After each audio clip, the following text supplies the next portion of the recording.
Here it is given one picture in the right side of our textbook. It is the Shipais exchange news and rumors in the hazards of the North India. They are giving information to the next person how they are suffering in North India or in the northeastern side or like that. Their information they are giving. Then we are moving to the next part through the eyes of the people. How the people they are understanding to get a glimpse of what people were thinking those days about British rule. Study source 1 and 2. So we are going to study source 1 and both we want to study. The list of 84 rulers. The list of the 84 rulers given here and experts from the book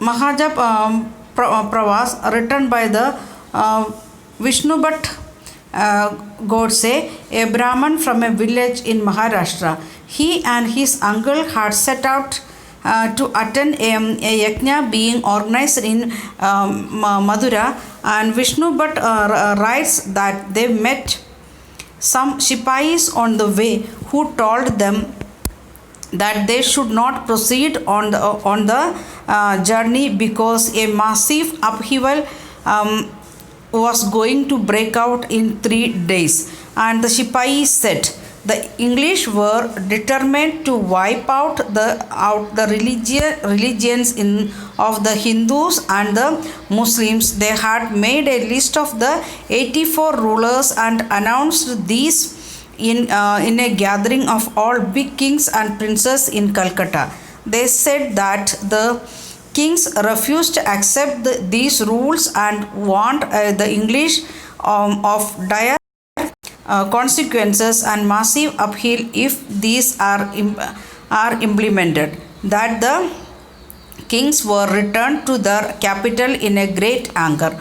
All the big people began making plans. A date was fixed for the war of the religion, and a secret plan had been circulated from the cantonment in Meerut by a letter to send different cantonments. Then some of the Shipais they are giving information to one of the Godse and his uncle who got the invitation to conduct one yajna in Madura, and the Shipais they are saying like that, don't go there now because the massive fight is going to start. Why? The reason they are saying like that, English people they already decided to wipe out all the religions of India like Hindus, Muslims, like that. All Hindu religions going to be wiped out, and for that what they are announced already, the kings and the princes, those who are following the that particular religions, Hinduism or Islam, like that, they want to, when they gathered in the Calcutta, means that was the head on that time,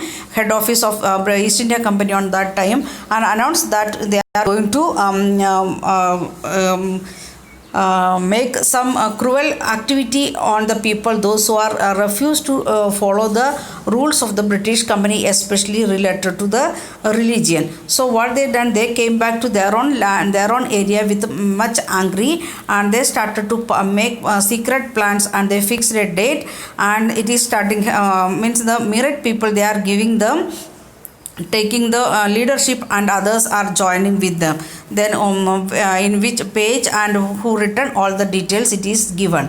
And now onwards all these things, source 1, source 2, like that things is there in the textbook that we should read, because in 10th board exam there will ask like this question, what is given in the boxes. Already I have said to you people, in when you was in 7th standard itself, you should read each and every word, all the boxes. So this source 1 and source 2, like that things, it usually they will give paragraphs from this, and they will ask the source of this information, and who returned, and what it mean, and who said, like that questions they may ask. How you are getting paragraph questions in English, like that they may ask. So we will start our practice also. Okay, then source 2. There was soon excitement in every regiment, means each and every area they are getting very excitement, wonder, because of this letter. Okay, what letter? The British the Sipais they are passing the information from one person to another person, that we have seen in North India how they are suffering, that they are speaking each other. And another account we have from those days are the memories of the Subedar Sitaram Pandey. Subedar Sitaram, he is written his own memories about the recruitment and life in the army, like that things. And Sitaram Pandey was recruited in 1812 as a Sipahi in the Bengal native army, and he served the English for 48 years and retired in 1860. He helped the British to surpass the rebellion through his own son was a rebel and was killed by British in front of his eyes.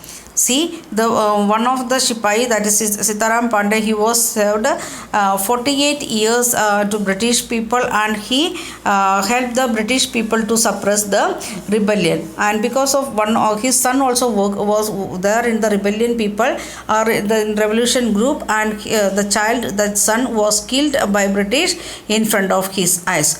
On retirement, he was persuaded by his commanding officer Norgate to write his memories. He got the permission to write his memories, and he completed the writing in 1861 in Avanti, and Nagarate translated into English, and it published under the title From Sipahi to Subedar.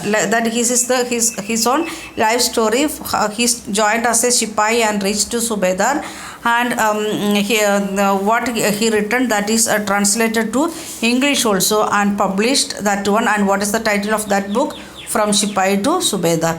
And here is an expert from what Sitaram Pandey wrote. It was my humble opinion that this seizing of Awadh filled the mind of the Sipahis with distress and led them to plot against the government. Agents of Nawab of Awadh and also the King of Delhi were sent all over India to discover the temper of the army. They worked upon the feeling of Sipahis, telling them how treacherously the